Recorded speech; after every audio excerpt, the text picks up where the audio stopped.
250 million Americans in 40 different states.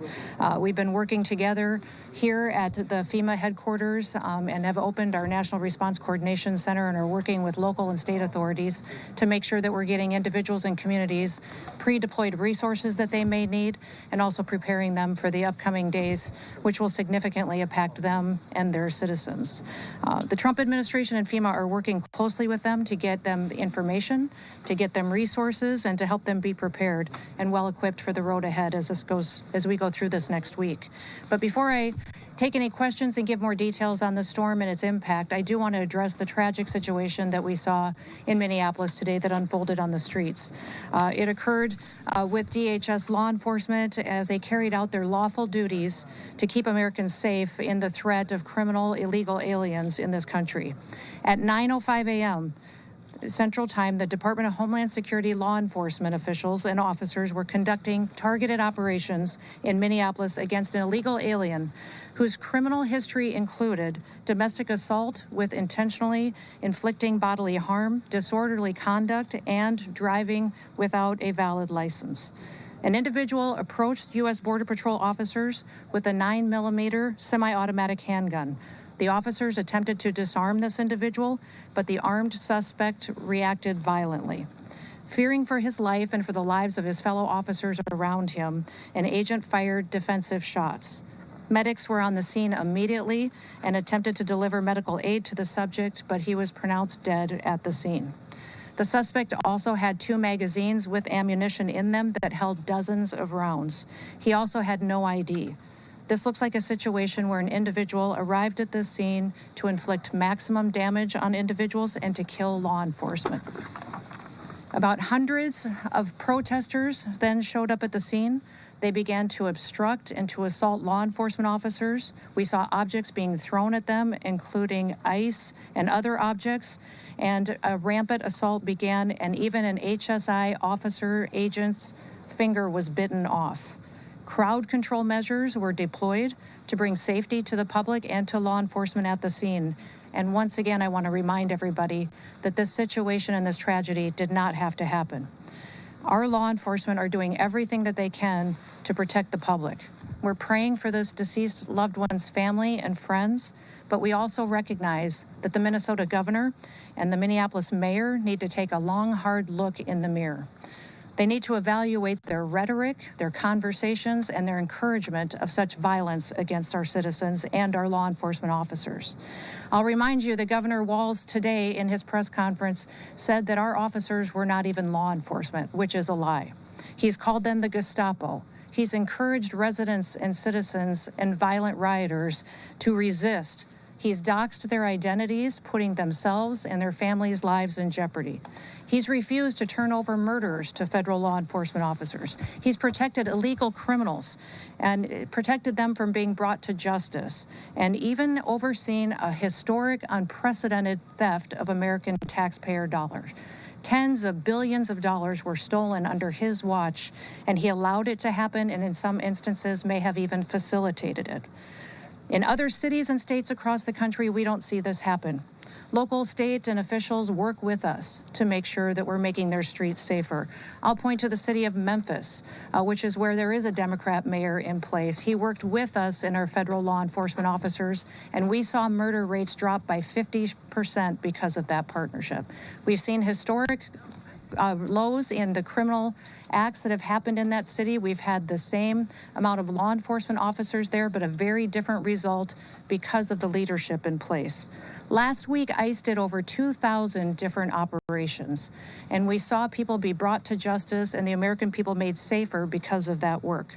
We don't have this problem in Texas or in Florida because those individuals in those states work with us, and they make sure that they keep peace and calm while they bring criminals to justice. In Minneapolis, Governor Walz and Mayor Frey, they instead choose violence. They instead choose to encourage the destruction of their city and the crime against their people. It appears that they want this lawlessness to continue. It appears that they want chaos to distract from the theft and the fraud and the corruption of their city. I'll remind you that this city has been corrupt for years with what we've seen with people that have been stealing taxpayer money, all under the leadership of Governor Walz and Mayor Frey. I'm asking for all the authorities in Minneapolis and the leaders to work with us. And there are two things that we have repeatedly asked the governor and the mayor to do. Number one, all we want them to do is that when they are going to release a dangerous criminal from their jails, turn them over to us so we can get them out of this country as soon as possible. Since we have been back in the White House with President Trump's leadership, they have released over 490 criminals onto their streets rather than allow us to get them out of the country to keep families safe. The second thing that we have asked the governor and the mayor to do is to help us keep people safe. Just give us backup on the streets while we do our targeted operations to get illegal criminals out of our country, and then we wouldn't have to be there facing these types of situations that we face with violent rioters who are impacting and attacking our law enforcement officers. That's all. Those are the two requests that we've asked of them. We've asked them to help us do that so that we can continue to see success in Minneapolis like we see in so many other cities and communities across the country. But they have refused because they want us talking about attacking law enforcement officers instead of the fraud and the theft that they facilitated in Minnesota. One thing I'd like to do before I take your questions on that situation on the storm is give you a few facts about the storm and what we're facing here in the coming days. This storm is going to produce heavy snow. It's going to produce dangerous freezing rain and ice and life-threatening wind chills that will be sustained for days. Power outages, road closures, and other impacts have already started to impact the Midwest, the South, and the East Coast. The most important thing that people can do across this country is to please stay off the roads, to stay home when possible, unless you absolutely have to be out and about. That will not only ensure that you and your family are safe, but that emergency responders aren't out there trying to rescue you when they could be out doing other work to proactively keep people safe and at home. Stay alert by listening to different announcements from your local officials and from your state. We want to remind everybody that in these emergency disaster situations, it's your local officials and local emergency managers that go out and execute response to these disasters. Your states manage it, and the federal government is here to support. We're here and have been opened and visiting and talking with all of the governors and local leaders to make sure they have everything that they need ahead of time, and that we can be as prepared as possible for what is going to unfold in the coming days. I want you to make sure that you get the chance to visit the website ready.gov to see recommendations and advice for how you can protect your family and be prepared for the storm that is coming. We have 17 different states and the District of Columbia that have already declared states of emergency.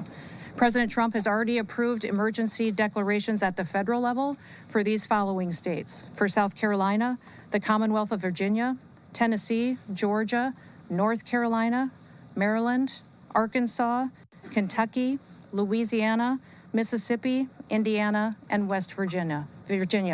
I'm sure there will be more coming, and we are turning those around immediately to make sure that states have the resources from the federal government that they've requested. I have spoken several times on conference calls, but also called personally governors and local leaders to facilitate the partnership that we need to help keep this federal response streamlined with their state responses. The Department of Homeland Security, FEMA, CISA, our cybersecurity team focused on the electrical grid and our critical infrastructure. The Coast Guard and our other federal partners are all embedded in state operations